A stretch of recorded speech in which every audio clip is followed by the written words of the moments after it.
What's up, guys? It's your boy Chow Balls. Today I'm gonna be showing you how to do these style transitions. Let's get started. First, you want to get your clips together in a composition.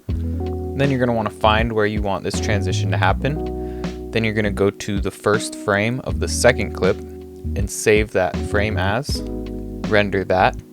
Then you're going to want to open it up in Photoshop. You're going to want to cut this image apart in Photoshop into 3 or 4 different sections.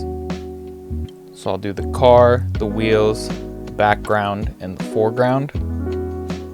Then import those cutout images and then trim it down so that it lines up with that first frame and shorten it to about half a second.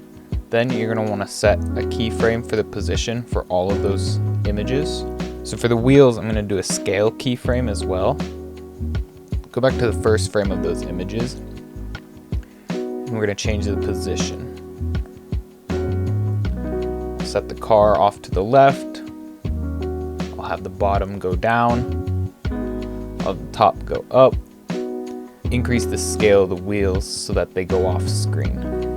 I'll also move the position of the wheels because it looks like they're coming from the bottom where I want them to come from the middle. I'll also move the keyframes slightly different from each other, so this will make them look like they come in at different times. Then you want to do a speed ramp for each of the different clips. I would do different speed ramp so it changes up how the pieces go in.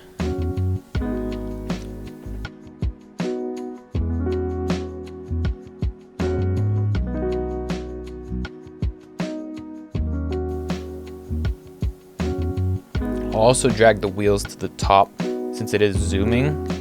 You don't want it to be overlapped by the other images.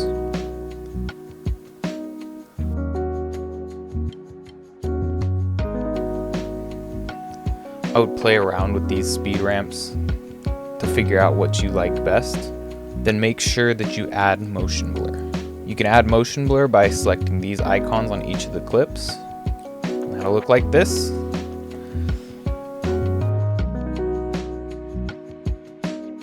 Play around with the speed of each piece and find what looks best for you.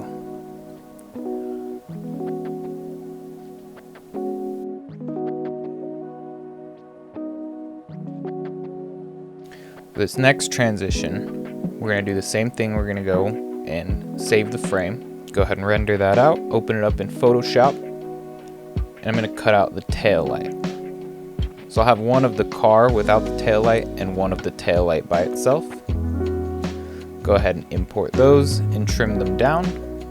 If you keep both the clips selected, it'll trim both at the same time.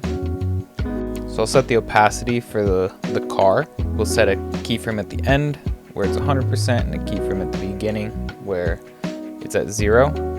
So move down to the tail light and then add a mask. You can do the mask however you want, but what you'll want to do is keyframe the mask path at the beginning and then move it all the way across over at the end. And then you'll just want to add speed ramps in the graph editor and play around with those till it looks right. So we want to do that with the opacity on the car image and then also the mask path on the tail light image. Then once you think it looks good, that should look similar to this. I hope this helped you. If it did, make sure you leave a like, comment, and subscribe. See you in the next one.